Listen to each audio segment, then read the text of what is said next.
আজাদ কাশ্মীরের তথ্যমন্ত্রী আনোয়ার শাহ কাশ্মীরি রহমতুল্লাহ আলাইহির নাতি হযরত মাওলানা সৈয়দ মাজহার শাহ। নারায়ে তাকবীর! কাফের কাফের কাদিয়ানীরা কাফের, কাফের কাফের! কাদিয়ানীরা কাফের। السلام عليكم ورحمة الله وبركاته. الحمد لله وحده والصلاة والسلام على من لا نبي بعده.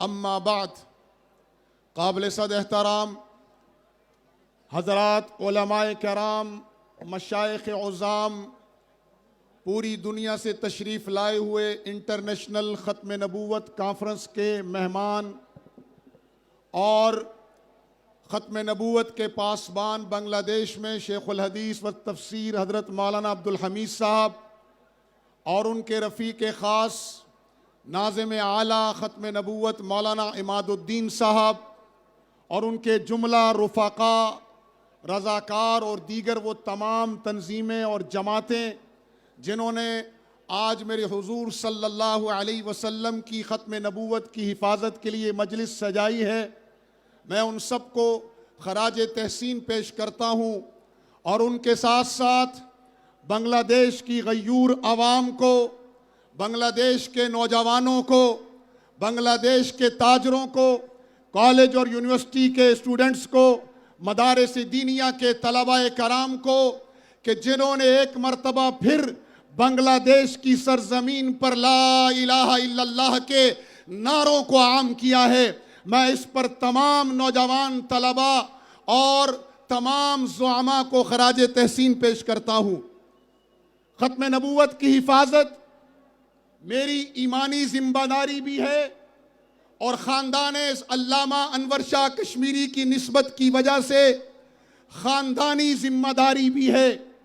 مقدمہ بھاولپور ہو یا 1974 کی اسمبلی کا فیصلہ ہو یا کشمیر کے اندر ختم نبوت کی حفاظت کا معاملہ ہو، ہم اسے اپنے ایمان اور اپنے دین کی اساس سمجھتے ہیں۔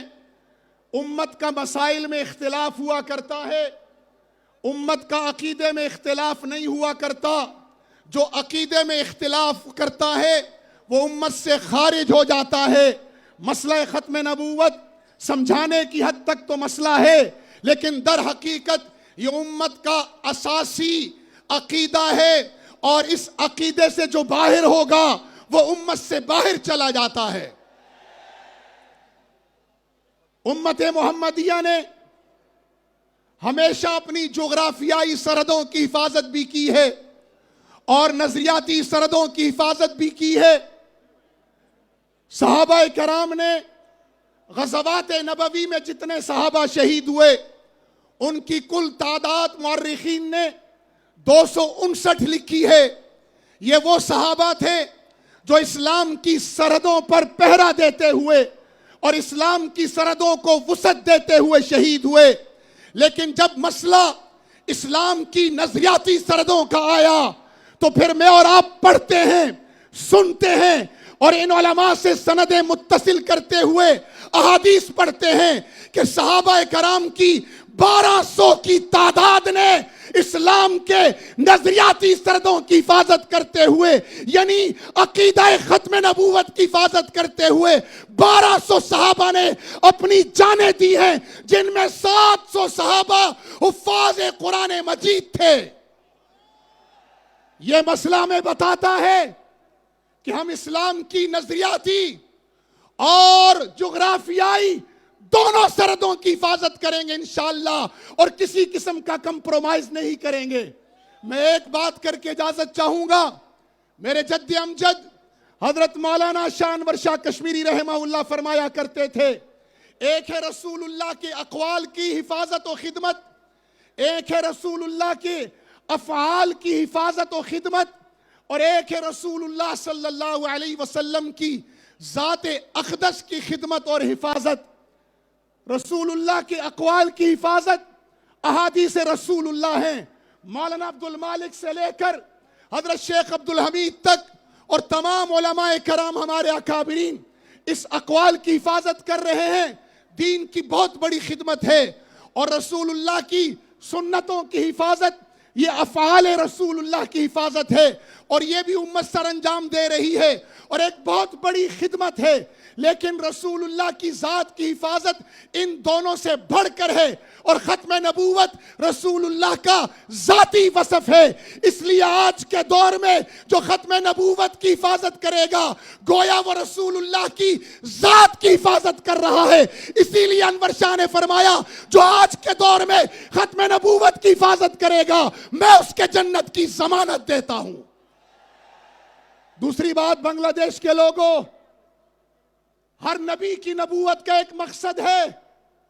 میرے آقا کی نبوت کا مقصد تھا لِيُظْهِرَهُ عَلَى الدِّينِ كُلِّهِ، دنیا میں اللہ کے دین کا غلبہ بذریعہ جہاد فی سبیل اللہ. اور مرزا کی جعلی ختم نبوت کا مقصد تھا چھوڑ دو دوستو اب جہاد کا خیال، دین میں حرام ہے جنگ و قتال. الحمدللہ میرے آقا کی ختم نبوت کے صدقے غلبہ دین کی محنت بدر سے اٹھی تھی. انگریز کا سورج ڈبویا، روس کی دھراتی توڑی اور امریکی استعمار کو شکست دی. آج جہاد غزہ سے لے کر مقبوضہ کشمیر تک زندہ ہے اور رسول اللہ کی ختم نبوت کی محنت جاری ہے اور مرزا کی قبر میں آگ لگ رہی ہے. اس لیے سارے جھنڈے ہمارے ہیں، مدارس دینیہ کا کام ہمارا ہے، ختم نبوت کا جھنڈا ہمارا ہے، دعوت و تبلیغ کا کام ہمارا ہے، تزکیہ نفس کی محنت یہ بھی دین کا شعبہ ہے، سیاست اسلامیہ بھی دین ہے. اور بنگلہ دیش والوں اس بار غلطی نہ کرنا، غلطی کی گنجائش نہیں ہے، بہت سوچ سمجھ کر انتخاب کرنا. اور جہاد فی سبیل اللہ کا فریضہ بھی ہمارا ہے. جس طرح تعلیم و تعلم سنت نبوی ہے، تزکیہ نفس سنت نبوی ہے، خدمت خلق ہدایت نبوی ہے، سیاست اسلامیہ سنت نبوی ہے، اسی طرح جہاد کا فریضہ بھی سنت نبوی ہے انشاءاللہ. اس لیے آج سب ہاتھ کھڑے کر کر کہیں ایک امت ایک صدا، بولو لا الہ الا اللہ. ایک امت ایک صدا، ایک امت ایک صدا. اپنی جگہوں پر کھڑے ہو کر پوری دنیا کو بتاؤ کہ تم نے ہمیں جغرافیائی، علاقائی، لسانی بنیادوں پہ تقسیم کرنا چاہا تھا. ہم ایک تھے، ایک ہیں اور ایک رہیں گے انشاءاللہ. بولو ایک امت ایک صدا، ایک امت ایک صدا. فلسطینیوں سے رشتہ کیا، کشمیریوں سے رشتہ کیا، عربوں سے رشتہ کیا، ترکوں سے رشتہ کیا، پاکستان سے رشتہ کیا. ایک امت ایک صدا. سبیلنا سبیلنا، طریقنا طریقنا، لبیک لبیک. ختم نبوت کے بارے میں کہہ دو میرے ساتھ مل کے کہ رسول اللہ کے ختم نبوت پر ہمارا سب کچھ قربان. بولو بالروح بالدم نفدیک یا رسول اللہ. کی محمد سے وفا تو نے تو ہم تیرے ہیں، یہ جہاں چیزیں کیا لوہو قلم تیرے ہیں. وآخر دعوانا الحمدللہ.